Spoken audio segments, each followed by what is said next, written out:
Voltamos para o terceiro e último bloco do programa Polêmica, lembrando a você que dicas, críticas e elogios ao programapolemica@gmail.com. E se você quiser assistir essa entrevista e as demais, youtube.com/programa polêmica. Professora, só para concluir o que a gente estava conversando no bloco passado, a senhora não tem religião específica, já falou bem a beça do seu anjo da guarda, seu companheiro, mas vida após a morte. Sim. Existe ou não existe? Não sei, eu nunca tive do lado de lá, não. Pelo menos que eu me lembre. Mas a senhora acredita nisso? Não, acredito que... O que eu acredito é o seguinte, que o nosso corpo... Não, o nosso corpo ele é feito de energia. Há uma energia em todo o universo, em todo o cosmo, não só no nosso universo, na nossa galáxia, mas todo o cosmo é energia. E essa energia, mesmo depois da morte, ela perdura. Ela leva um tempo para se desfazer, né? Eu acredito isso. Agora, não num lugar especial. Reencarnação. Não, eu não sei, eu ainda não estou bem firme nisso para te responder acertadamente um sim ou um não. Vamos falar um Eu ainda penso muito nisso. Então, vamos falar um pouquinho do Palácio da Cultura. Ali Sim. tem alguns corpos enterrados assim, Sim. preservados. A senhora saberia dizer quais são? Sim, fiz parte do traslado deles. Traslado de onde para onde? Isso. O primeiro corpo a ser trasladado foi o de José do Patrocínio e da Maria Henriqueta, a mulher dele, que vieram do cemitério do Caju, no Rio de Janeiro, e teve uma festa linda, com uma chegada, uma recepção muito calorosa da população. Quanto tempo depois de morto, sabe? Não, ele já foi bastante tempo, porque ele morreu, foi 1888, ele estava vivo, ele deve ter morrido no início do século passado, e ele foi trasladado, ele deve ter sido trasladado década de 70, final da década de 70, não tinha tanto tempo de morto, não. Depois foi o Luiz Carlos... falando de 1900. 1970. Isso. Então, já estava enterrado no Caju do Rio há bastante tempo, né? Já. Entendi. No Caju do Rio há bastante tempo. Traslado que foi na década de 70. E a sua esposa junto. Exatamente, a dona Maria Henriqueta. Depois, o segundo corpo foi o do Luiz Carlos Lacerda, outro abolicionista importante, cujo corpo também veio do cemitério no Rio. Também participei desse traslado. Na oportunidade, eu trabalhava na Fundação Cultural e fui uma das organizadoras de todo o processo de recepção do corpo do Luiz Carlos Lacerda.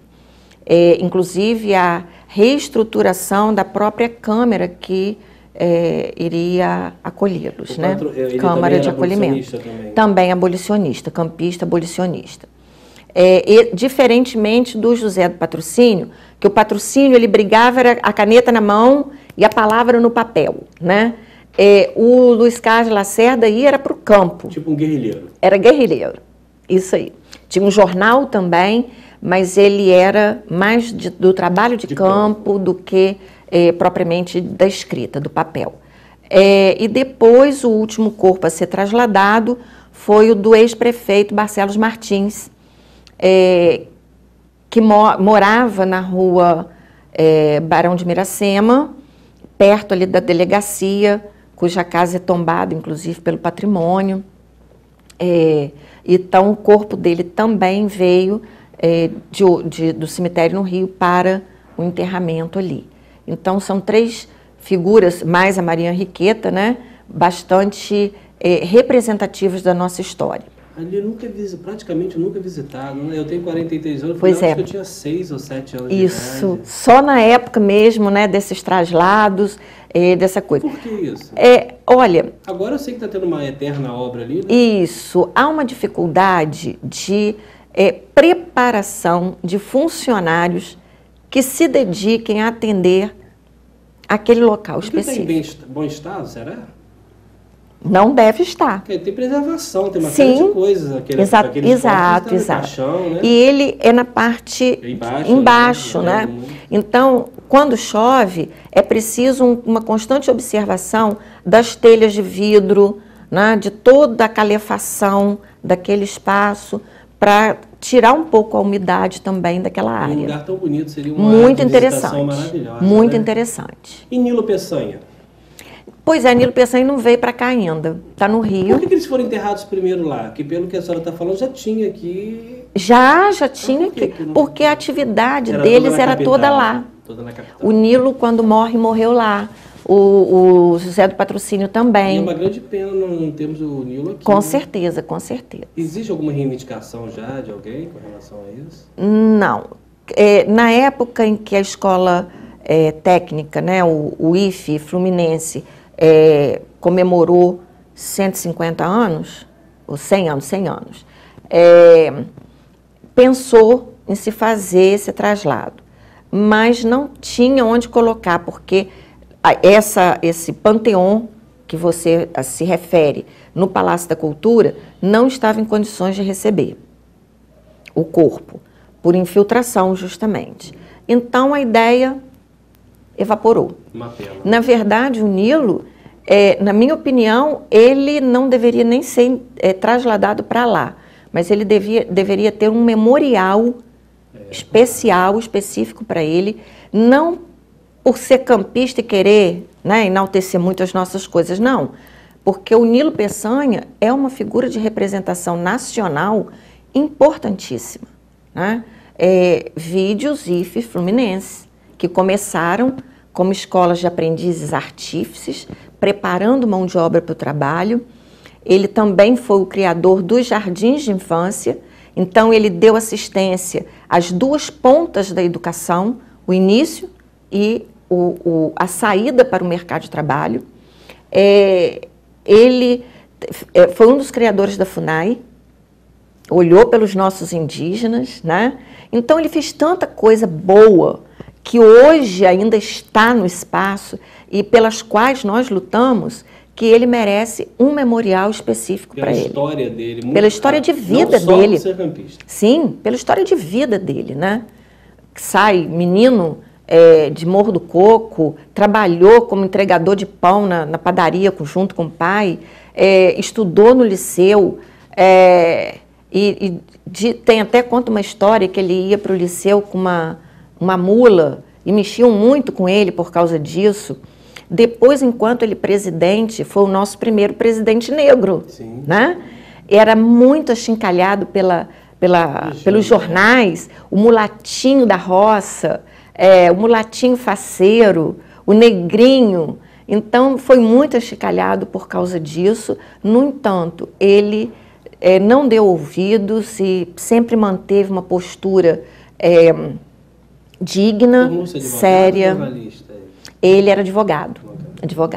Que era uma das profissões de muito renome, né? Sim, né?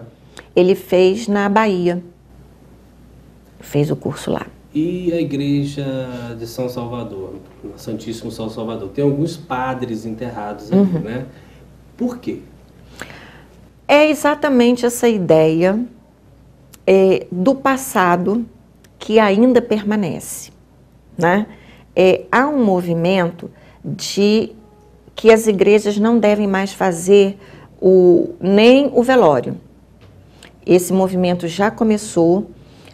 Estão colocando todos os velórios nas casas, nas capelas mortuárias, né, longe das igrejas, justamente para essa laicidade do Estado. Né? Para igualar as pessoas, de repente? Tirar um pouco a idolatria do padre, também, do Santíssimo? Isso, pode ser também. O Papa Francisco agora tem feito muito disso, né? O isso. padre não morar dentro do Vaticano. Isso. Né? Ter uma vida mais próxima do povo. Próxima do povo, exatamente. Eu acho que a Igreja Católica, por muito tempo, é uma opinião pessoal, sim. Né? Distanciou muito sim, o sem cristão, dúvida, né? Sem dúvida. Aquela coisa um pouco inatingível, né? É claro que, por um lado, era justamente numa tentativa de puxar a pessoa para o alto, né? para a coisa do sagrado no alto, mas ao mesmo tempo ficou muito distante, porque muita gente se sentiu sem condições de acompanhar essa sacralização, né? Se a senhora pudesse escolher hoje uma pessoa para ter um enterro de grande relevância, pode ser pessoa que já morreu, que a senhora acha que foi esquecida pela história campista, que merecia uma relevância maior. Foi esquecida? Alguém que a senhora acha que deveria ter sido mais lembrado pela história, independente da classe social, independente da profissão. Posso deixar essa pergunta para o final também. Ah, então é melhor, então, porque eu não sei não. Vamos falar agora daquele homem, menino, que virou jacaré. Ah, sim. Foi engordando, engordando. Virou pançudo. Me conta um pouquinho dessa história do Urural. A lenda do Urural é a nossa maior lenda, a mais conhecida. E ela estava na oralidade, foi resgatada pelo Osório Peixoto. Sim, no livro. Isso! Foi resgatado pelo Osório. Trabalhei com o Osório. Ah, é uma figura, né? Muito fantástico. Doce, muito fantástico. Ele faz falta hoje no Bar Doce Bar. O Osório, ele resgata e escreve a lenda do Urural. Depois o Cisneiro, ele transforma a lenda numa peça de teatro, num auto de teatro.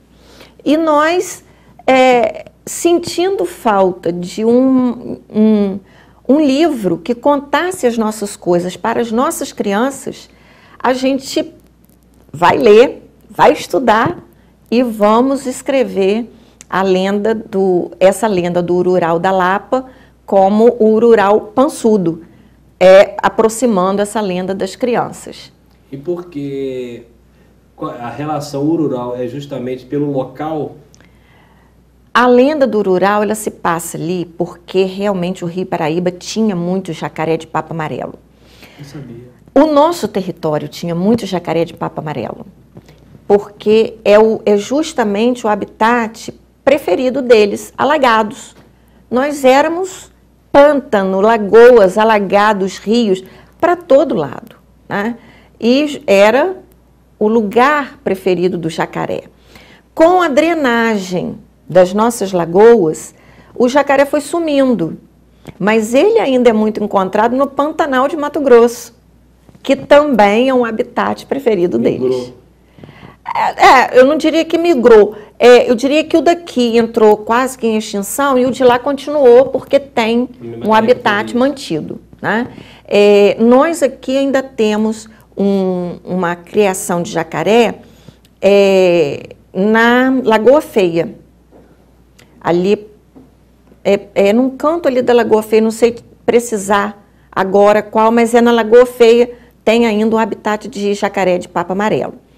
E o que era chamado pelos indígenas de Urural, né? Daí Ururaí. Urural aí, cuidado, Urural aí. E saiu Ururaí, que também o rio Ururaí era um outro local onde se encontrava muito jacaré de papo amarelo. A história se encontra, né? Sim. Professora, agora vamos falar propriamente dito do nosso município. Nós temos muitas riquezas, né? Muitos locais que poderiam ser um pouco mais explorados, um pouco mais visitados e até sua própria história conhecida. Temos Imbé, temos Morro do Rato e deve ter outros lugares aí que a senhora até com mais propriedade pode falar. Como é que a senhora vê o investimento no turismo de Campos? O problema é que nós, por muito tempo, ouvimos e acreditamos quando as pessoas diziam que Campos não tinha turismo. O mal foi esse, a gente ter acreditado nisso, num período passado. Hoje a gente ainda não consegue se desfazer dessa fala e criar um novo caminho. O campista não é preconceituoso com suas próprias coisas, não? Sim, também. E outra coisa que a gente acredita, que muita gente acredita, é quando diz que campista não tem memória, Campos é a terra do já teve. Gente, nós não podemos acreditar nisso não, porque isso não é verdade, né? Campos é uma terra que tem grandes nomes, tem uma história fantástica, tem um patrimônio maravilhoso. Nós temos uma riqueza. Nós não somos um municípiozinho. Nós somos o maior município do estado do Rio de Janeiro. O mais rico do estado do Rio de Janeiro. A nossa história, que começa com gado e hoje está no petróleo e na economia portuária, é muita bagagem. A arquitetura, a cultura popular, as artes plásticas, a literatura, em todos os campos que você olhar, as ciências, expoentes, né? Todas as ciências que você olhar, nós temos um grande nome campista para falar. Nós temos o único filósofo brasileiro que está no dicionário de filósofos mundial, é campista. Quem é? Não sei o nome. Não, mas não tem problema. Não me lembro do nome. Que está lá. Está lá. Agora vamos falar um pouquinho do centro da cidade, né? Rua João Pessoa, Carlos Lacerda, aquelas ruas. Tem alguma história interessante do campista, algum fato histórico que se passou ali que é de relevância? Olha, a Rua das Cabeças eu destacaria como interessante, porque ela Por que Rua das Cabeças? Primeiro vamos localizar essa rua, né? Você sabe que até hoje tem a Santa Efigênia, tem aqui da Ban, tem a Rua João Pessoa. Isso. Pessoas que moram ali, eu particularmente morei na Santa Efigênia até 12 anos. Todo mundo fala do clima down daquela área, o clima down da rua, porque essa história da Rua das Cabeças. A gente Rua das Cabeças. Minutinhos para falar sobre ela. Faltam 2 minutinhos. Pois essa Rua das Cabeças, ela está num livro que é Crimes Célebres de Campos. Então, quando acontecia o crime, ou de algum ladrão, ou de algum assassino, que a justiça não pegava, alguém pegava e punha a cabeça ali para dizer que... satisfação à sociedade. Exatamente, né? Não faça mais porque nós estamos de olho, estamos atentos, né? Nossa, Rua Fofa. Rua Fofa, que é o pedacinho da Rua Barão do Amazonas, chegando ao mercado. Ali era uma lagoa, também um alagado, e colocaram areia, caterraram com areia, mas ainda ficou fofa, então eles tinham uma passarela de madeira para as pessoas atravessarem a rua, para chegar à Rua Formosa, né? Então ficou aquele pedacinho com o nome de Fofa. Olha que lindo! Rua das Flores, aquela Rua 7 de Setembro, que depois, né, veio para a Rua 7 de Setembro. Rua Direita, que é a mais torta que a gente tem, que é a 13 de Maio, Sim. Rua 13 de Maio. Antes era a Rua Direita e é a rua mais torta. Infelizmente. Nossa, tem muita coisa. Infelizmente, nosso tempo está acabando, mas eu tenho certeza que nós vamos ter outra oportunidade. Sim. Quero agradecer muito o seu carinho e a sua atenção. Nada, é um prazer enorme estar aqui falando dessa cidade que a gente ama, que é nossa e que cada um de nós se reconhece em algum canto, em alguma esquina dela. Perfeito. Nós estamos terminando mais um programa Polêmica e até semana que vem com mais um entrevistado.